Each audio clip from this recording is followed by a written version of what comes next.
I think that they need to learn, especially the young folks, that freedom isn't free. I mean, people gave their lives to keep this country free. Veterans across the world are being honored on November 11th, a holiday to pay tribute to those who have kept our country safe. And I sit back and I'm very pleased that I was part of something. That was a hard time serving over there. I'm proud to be a veteran. You can't imagine what freedom is unless you fight for it. This year, we're hearing the stories of vets in the basin. We all signed up and we put our lives on the line, and I was very fortunate that I came back.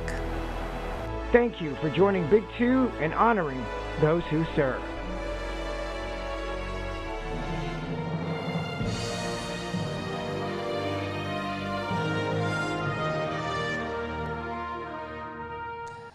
Good evening, and thank you for joining us as we honor our veterans. I'm Eddie Flores.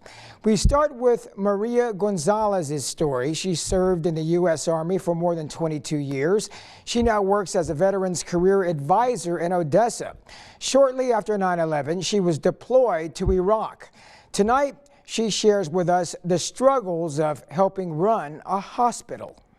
It was very gut-wrenching when you see a mezcal and our boys and our girls coming back with less body parts, and your medic, your soldier, your surgeon pausing because of what they're seeing, and you're the one that has to tell them, come on, we need to keep going, we need to save lives. I think that was one of the most difficult times in my career, was going to war and seeing the atrocities that happened to my fellow brother and sisters that were there protecting our country. We all signed up and we put our lives on the line, and I was very fortunate that I came back.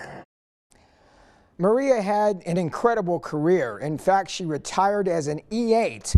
If you are not familiar with ranks on the enlisted side, the highest level is an E9, so that was quite an accomplishment. We also met a local veteran who worked in 2 different branches of the military. Lisa Gonzalez moved to Odessa a few months ago.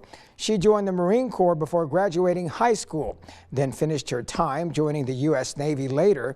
She recalls a time during the Iraq War. They were flying to Bahrain and had to go over Iraqi airspace. They had to shut everything off in the plane, so all the lights and everything, we all had to be quiet because, you know, for security reasons, because you're in their airspace. And so just to make sure we didn't get shot out of the sky trying to get where we were supposed to go, that was pretty scary. All I'm thinking about is, you know, my children, and I hope nothing happens, because, you know, I just want my kids to know that I love them. Lisa also had 3 young children while she was serving our country in the Iraq War. Opposition to the Vietnam War deeply divided our country. We spoke with several Vietnam veterans here in the Permian Basin who recalled their time serving and what it was like coming home. Our Monica Quintero joins us with more on their stories. Eddie, it's estimated more than 3 million people died in the Vietnam War, and the local veterans we talked with still remember those dark times. They also remember the hurtful words spoken to them by fellow Americans. Just remembrance, solitude. Guilty that my name's not up there, and glad that it's not.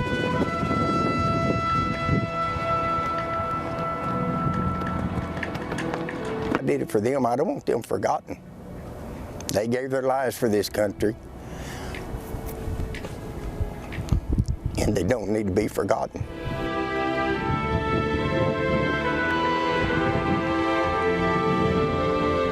They're the names of heroes. 225 soldiers just from the Permian Basin, 8 of them missing in action. That's the cost of freedom.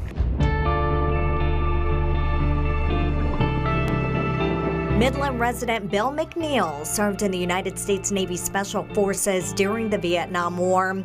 He comes from a family of veterans. My family stood up when the time came to stand up. But losing fellow soldiers was only part of the emotional battle many Vietnam veterans endured. When I got home, I had dog manure thrown at me, rotten tomatoes thrown at me, eggs thrown at me, called me baby killers, mother killers, and all that. We were not welcome back home when we came home. There were people that were derogatory. They were spitting on us. You guys are nothing but baby killers. What I did is what I was ordered to do. And what I was ordered, it wasn't going out to kill no babies. 83-year-old Robert Nickel still has nightmares. President Nixon had it where we couldn't shoot the enemy until they shot at us first. And that was no good. For Michael Samp, the memories are painful as well. As a medic, the Odessa resident remembers the carnage. The guys that go there coming out of middle America in the small towns were not used to seeing body parts blown apart and children dying and people on fire. And those are things that veterans don't talk about because they can't, because civilians don't understand. These 3 local Vietnam veterans hope people learn from the past. A hero is somebody that you should look up to and who exemplifies the American spirit. And that's what our military people are all about. They exemplify the American spirit. Wilson and Young Medal of Honor recipients. And remember those who paid the ultimate price. I want people to remember. I want people to honor the military, because if it wasn't for the military, they wouldn't be free.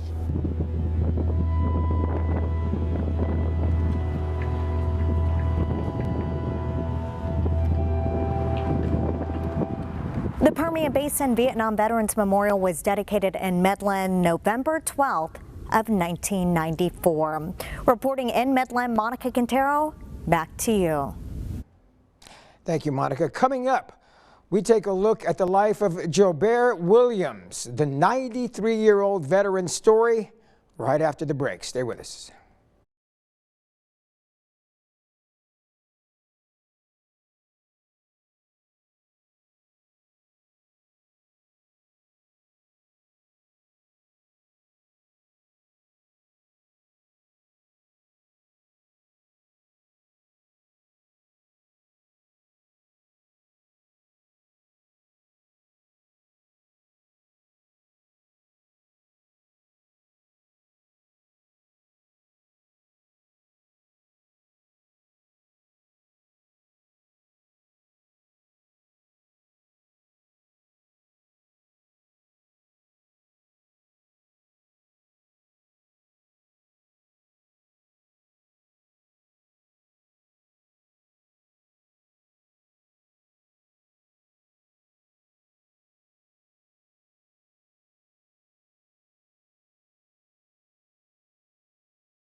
An Odessa man was part of a successful mission in World War II that stopped the Japanese from taking over more Pacific islands. If the Americans hadn't succeeded, he says, The Japanese could have bombed Hawaii again. Our Feliz Romero joins us with his emotional story. Eddie, it's not easy for him to talk about. He got very sick while serving our country, but he's proud of what he and his team accomplished. Our mission was to seize and stop the building by the Japanese of the field that was there, an airfield, because then if they completed that field, then they would be able to just jump off and hit Guam and Hawaii. 93-year-old Joubert Williams joined the Marine Corps when he was just 16 years old. He spent time in the Solomon Islands in the South Pacific. The Japanese were island hopping and taking over, so we had to stop them, and that was the objective, was to stop the Japanese expansionism, because they were expanding all over the place. They fulfilled their mission. This is some of the officers I worked with. But Joubert had to end his military career of 7 years because he contracted malaria. I was discharged with a medical discharge, which was the end of my military career, but it was worth it. And I sit back and I'm very pleased that I was part of something. Malaria is a mosquito-borne disease. About 65% of soldiers serving in the South Pacific reported having malaria at some point. In studio, Feliz Romero. Back to you. Thank you, Feliz. The Army Heritage Center Foundation says the only silver lining to the malaria problem was that the Japanese, the enemy at the time, suffered just as much, if not more, than the Americans. Estimates suggest some Japanese units were 90% combat ineffective due to a combination of malaria and dysentery. One Ector County veteran is now working to help other veterans in the Permian Basin. Sunshine Thompson is the Ector County Veteran Services Officer. She wants veterans to know there is a place where veterans can turn for financial and emotional stability. You know, they served our country, they went out and they saw things that we don't always see. So it's really important that they have a special place that they can go and talk to and have a face that understands. The work hits close to home for Thompson. She too served in the Navy for 4 years between 2001 and 2005. Still to come on our Veterans Voices special, we meet one veteran who worked on the atomic bomb. That's right after the break. Stay with us.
Welcome back. A Midland veteran worked on a powerful weapon used only twice in the war, the atomic bomb. Our Jian Kim joins us in the studio with her incredible story. Well, Eddie, she says she was part of a top secret mission in the 1940s. Mildred Haynes is now 104 years old and lives in Midland, but she recalls working to create the detention device for the atomic bomb as if it was yesterday. Now, the master surgeon says she served in the Army between 1943 to 1946. Her time was spent at the Ballistic Research Lab at the Aberdeen Proving Ground, Maryland. I had girls, all the women that I had, they had to have math. Most of them were math teachers or calculus. We didn't have computers then. All the women, I had 300 women. They just did their job, and it was such an important thing. Always be proud of our veterans. Millie here, I had no idea. But that was a very, very secret project she was working on. Very secret. And no computers, like you said. They had to have it up here. Jerry Sides was in the U.S. Army Air Forces in the 1940s and also lives in Midland. As for those powerful weapons, scientists first developed nuclear weapons technology during World War II. Now, atomic bombs have been used only twice in war, both times by the United States against Japan at the end of World War II. In studio, I'm Jian Kim. Back to you. Thank you, Gian. We also spoke with an Odessa man who saw firsthand the aftermath of the atomic bomb. Richard Owens served in the Army. He says he was stationed part of his time in Italy fighting the Germans. He was also sent to Japan just in case there was an invasion. But America dropped the atomic bomb and the war ended. Well, we were at the windows on the train looking out. Of course, they wouldn't let us off the train because of the fumes still left over from the atomic bomb. It hadn't been very long. It had been dropped in August, and it was this was early September. There were very, very few Japanese people in the area, and it was completely destroyed. Nothing was left. We did not want to have that kind of war, and hopefully we never will, because it destroys everything. Richard is one of 10 veterans featured on a wall of honor at the Courtyards Assisted Living Center in Odessa. Coming up, we meet one veteran in the basin who fought in the Iraq War, his connection with Saddam Hussein, right after the break.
Welcome back. Eric Mancha joined the Army in July of 2001.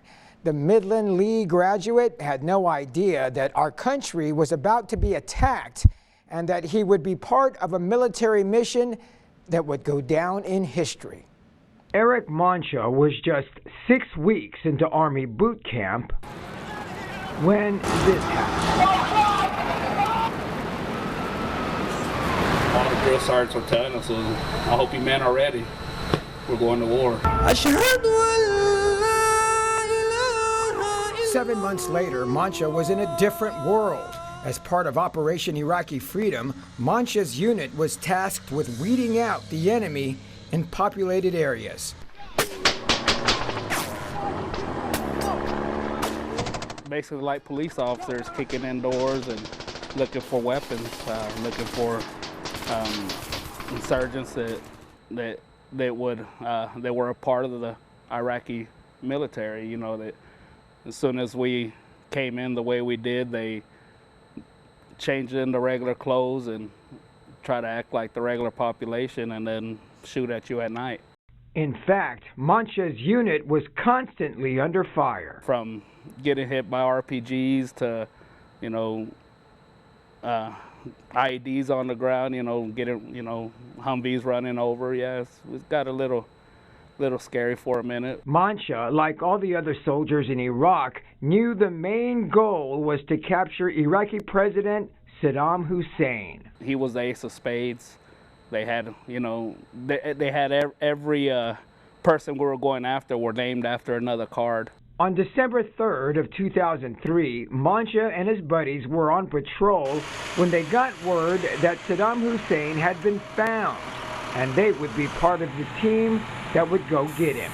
And the spot where he was found, Mancha and his buddies, well, they'd been there before. We've sat on that bed before.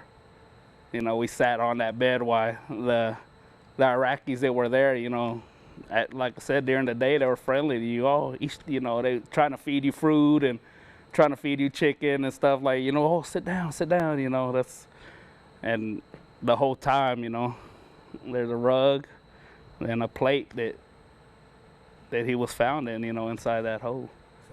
Mancha says Hussein looked different than they expected when Special Forces pulled him from the spider hole he'd been hiding in. He wanted the rich president of Iraq that we thought we were looking for. You know what I mean? He was hiding very well. Mancha says he now has respect for all veterans, whether they've been to war or not. Because not everybody can sign on that dotted line. It takes a special person to do it. Do you think that veterans of the Iraq War are sometimes forgotten? I believe a lot of people have forgotten, but it's still going on. It's, you know, I haven't forgot. I know at night, you know, I'm being protected. You know, there's not a day that goes by I don't pray and thank God for the soldiers that are still in and doing what they do, because like I said, not everybody can do it. Mancha now has a wife and 5 kids and has an oil field business, but he, like many other military members, suffers from PTSD.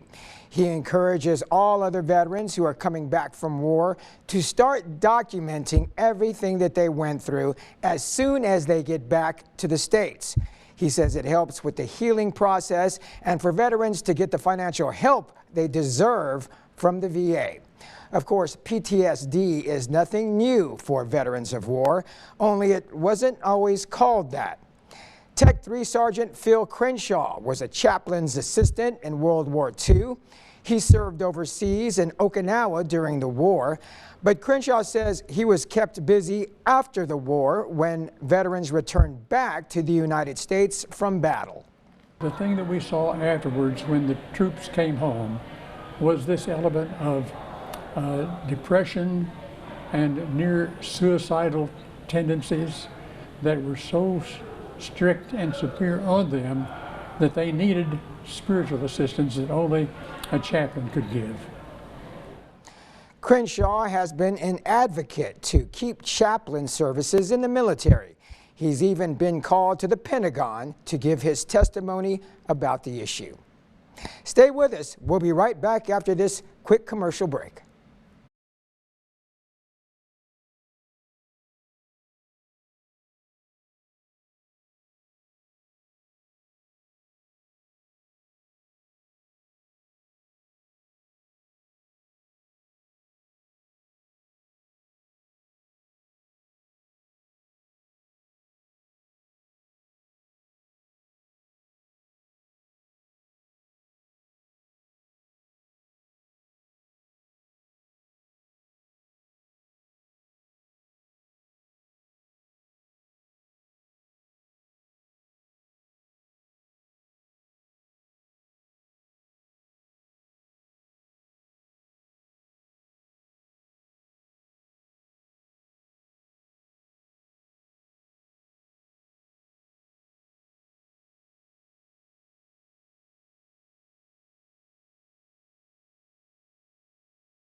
Thank you for joining us as we honored those who served. I'm Eddie Flores.